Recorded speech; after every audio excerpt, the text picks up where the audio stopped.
Hi guys! Welcome to Sick Faces, a project that conceptualizes chronic illness into makeup looks. Today we have Kundai's interview and we talk about her experience with HIV. Please do all the usual things of liking, commenting, and subscribing. And let's get straight into this. I'm very excited for this interview because it's me. Alright, bye. Hello, Kundai.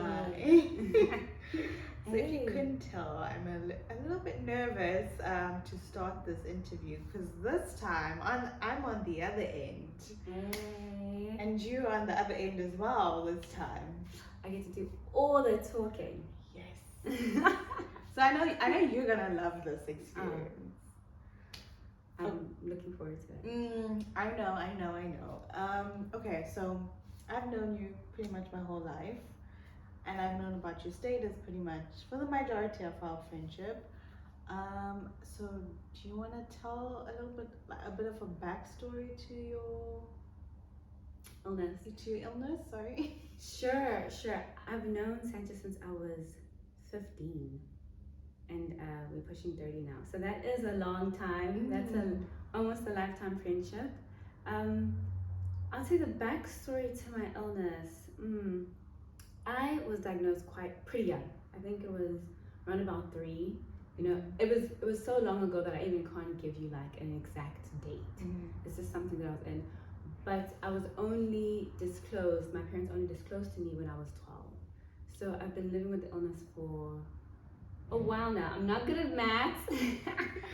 So like 3 minus whatever my age is a long time.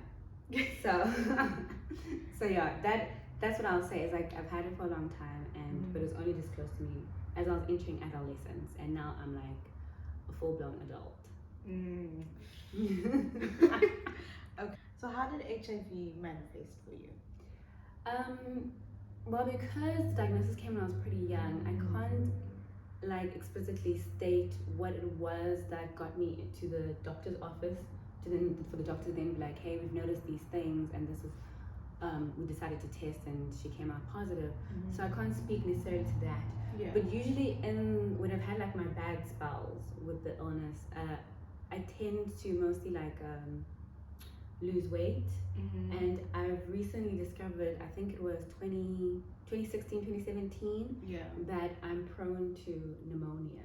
I'm not sure if that's like a set thing, but at the times when like my CD4 count has been super low, I've developed pneumonia.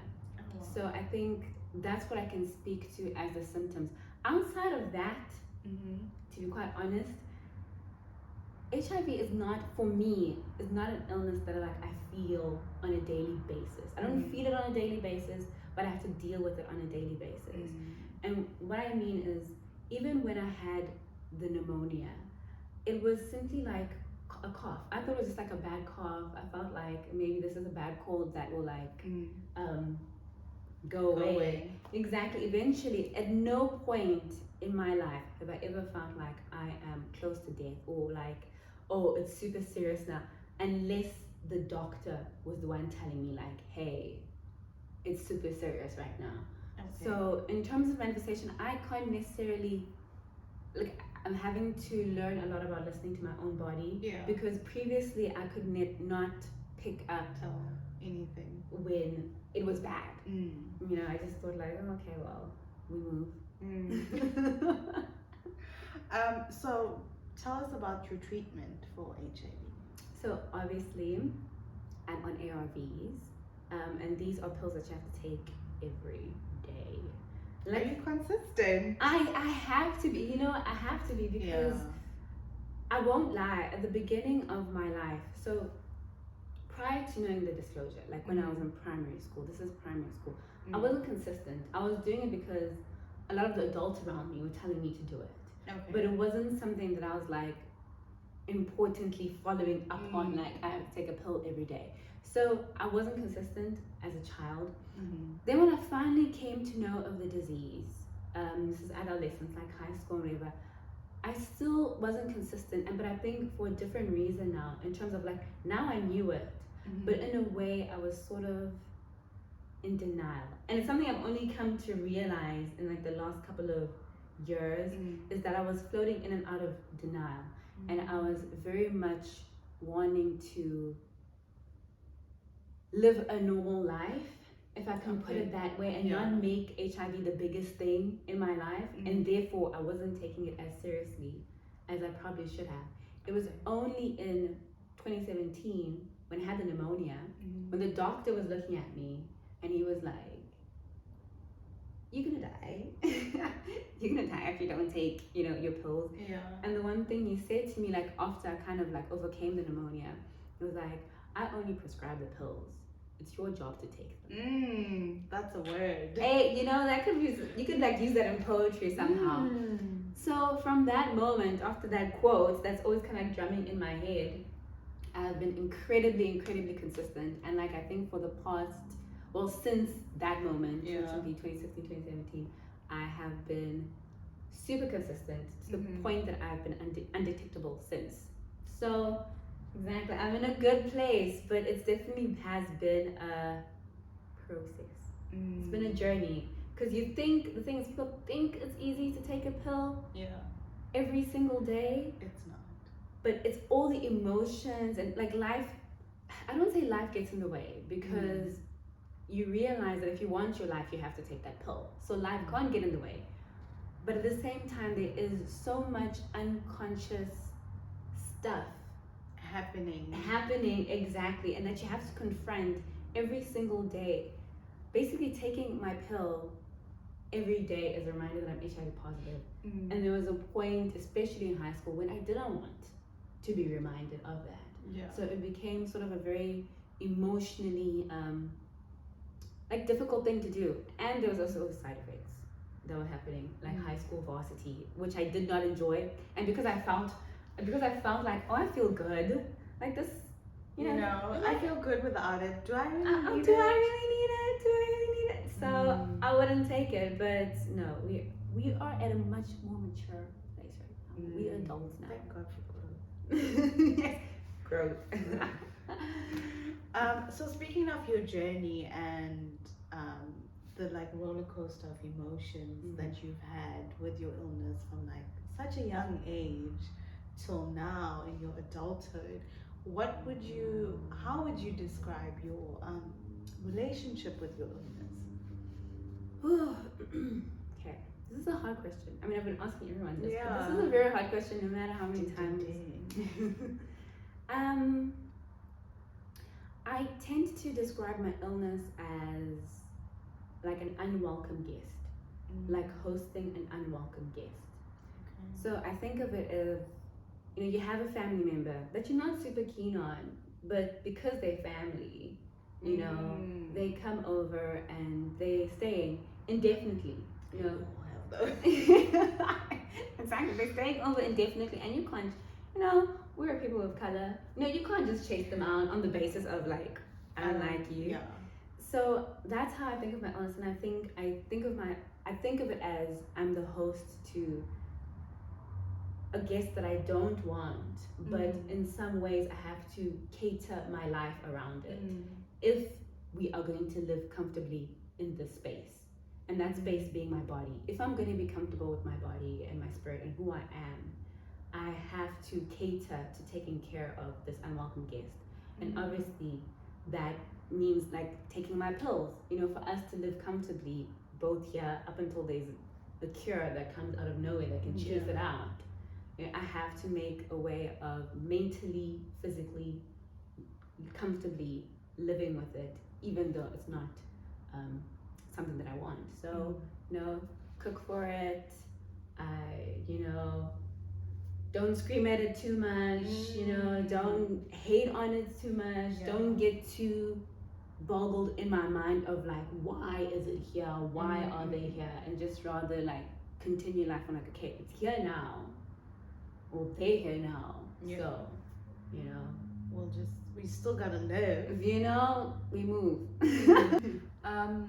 So we know about the stigmatization.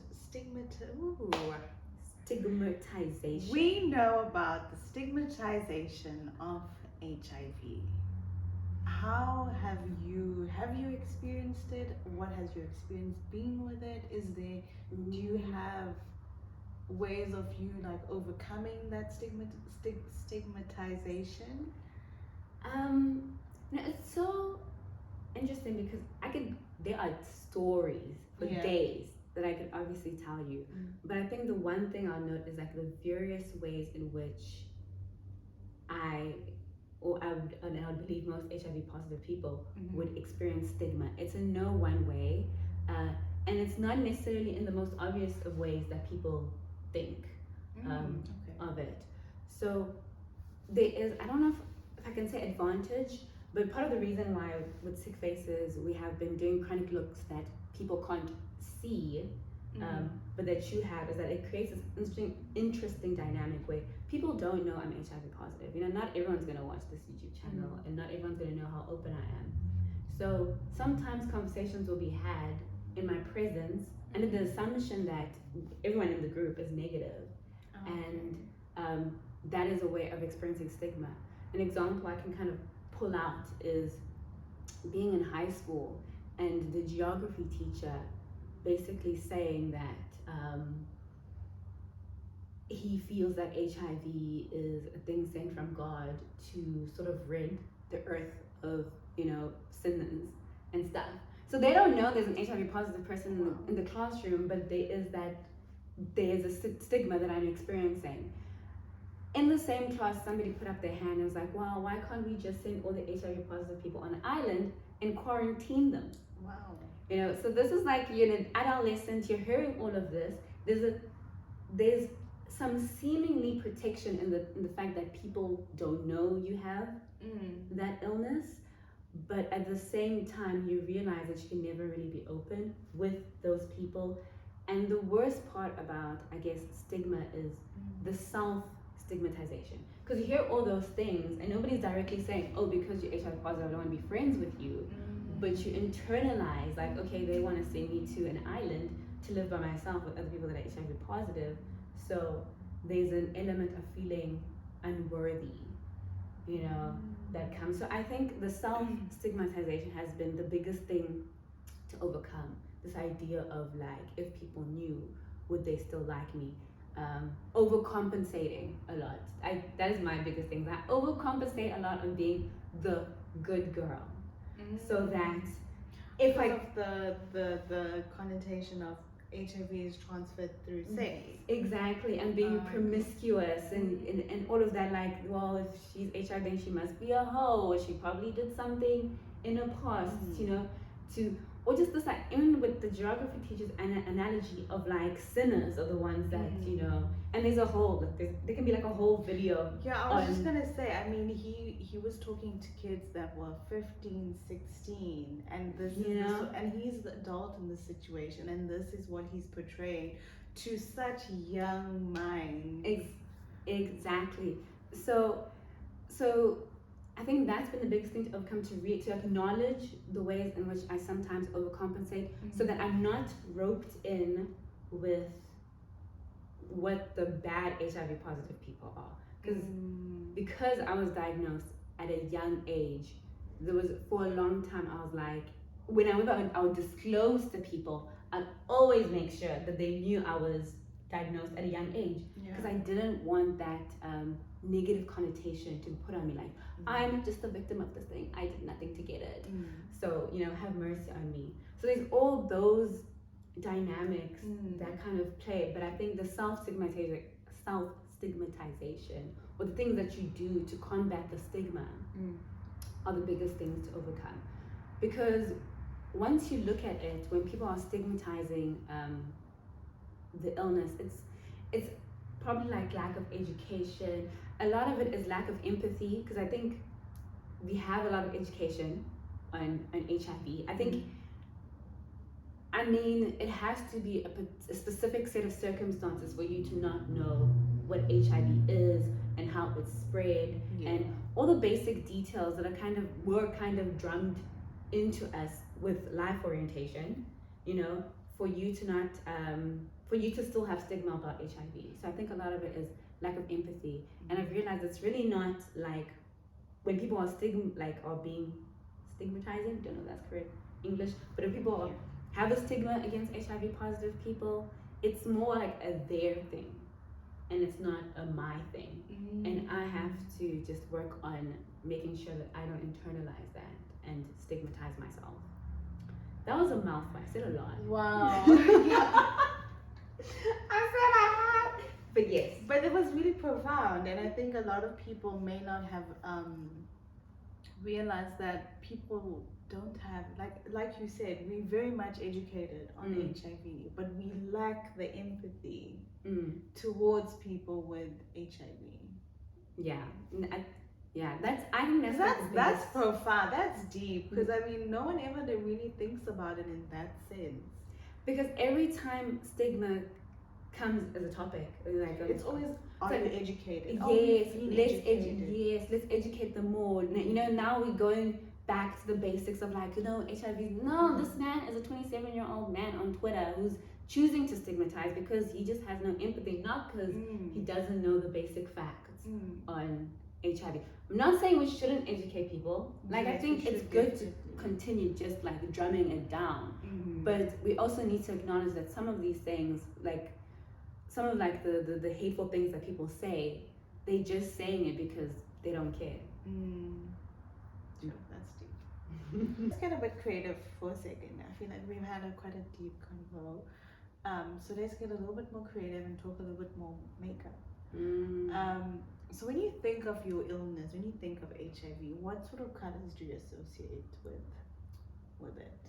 Well, obviously red, which is super cliche, but obviously red, and not just because the campaigns are always like the red ribbon or whatever. Yeah. But HIV is very much tied to blood, and of course blood is red. So, but then I also think of white, because for me, I think the discussions or the contentiousness around HIV is this idea of like purity, you know, and like cleanliness. And obviously white is usually a color that represents that, and there's like a whole historical reason for that, which we all know. But white usually represents like purity, white represents innocence, and I always consider sort of like the red staining the white when I'm thinking of myself, you know, having had HIV from such a young age. You know, I think of how it's kind of stained the innocence that I had, you know.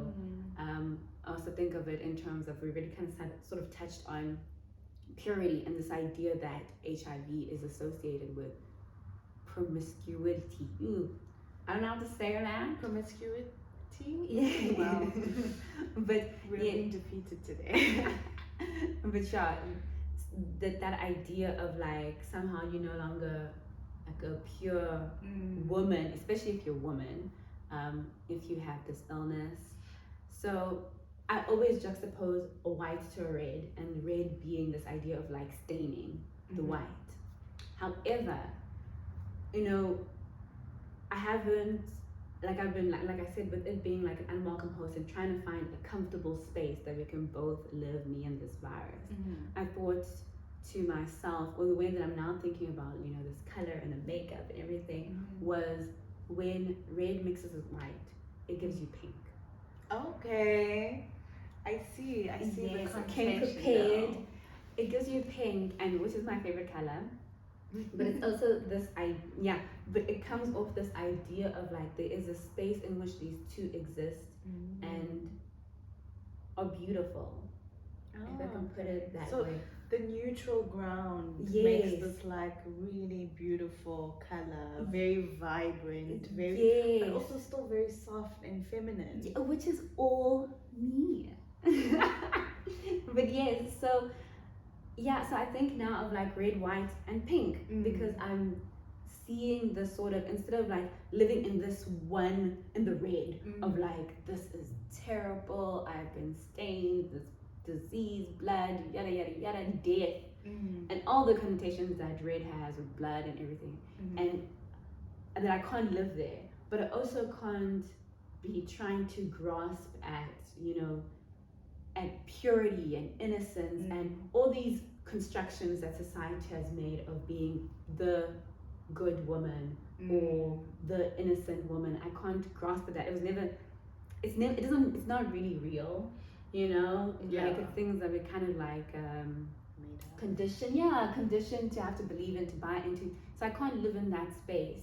But with this illness, I found, or I'm trying to find, or I believe I found, a neutral ground, which is pink, which is, like you said, describes me. So yeah, the colors are pink, red, and white. Oh wow, that's really cool. Yes. So you like living in peace and harmony. Yes, trying to live in peace and harmony with this illness. Living in the. I love that you said the neutral ground. I'm keeping that. Living in the neutral ground, the neutral pink ground. Yeah, that's really cool. I actually didn't realize when you told me about your look as well. I know about her look already, but I didn't realize the reason why you wanted the pink was because like pink, well, red and white. Yeah, I don't know how that flew over my head. But that's really cool. I like that. I like the meaning to it as well. Thank you. Me too. I chose it. Alright, Kundi. Thank you for allowing me to interview. This was so nice. What's kind of nice about this and doing it with Sancha is, like she said, she's known about my status for such a long time, but we haven't ever spoken in depth about it. Even with her illness, hypothyroidism. Like the first time we actually really spoke about it, and I was like, oh, she has a chronic illness. Because when you have HIV, it feels like you're the only one in the friendship group who has a chronic illness. Like it's so big. But I was like, oh, damn, I didn't even ask if she was all right. But this has been nice because I feel like a lot of times we live with our illnesses. And we don't talk about it. Yeah, it's like solo. Like we're kind of like, well, we don't think people care enough to know like the detail about what we truly go through. Yes. So this has actually been very nice to have like an in-depth conversation. It has. Thank you for watching. And thank you for allowing me to interview again. Hey. It's been really fun. I mean, although I was nervous, I think it went really smoothly. So thank you for watching and stay tuned for the really, really cool makeup look. That's going to be on Sancha's channel. So you need and it's going to be bright and it's going to be pink. And it's going to be all Kandai and in the words of Kandai, it's going to be pretty cute. And yes, it's going to be pretty cute. Alrighty, bye. Bye. Thank you so much for tuning in. If you'd like to see how the makeup was done and the final makeup look, please head over to Sancha Jewel's YouTube channel. Don't forget to like, comment, and subscribe, and we'll see you for the next episode of Sick Faces.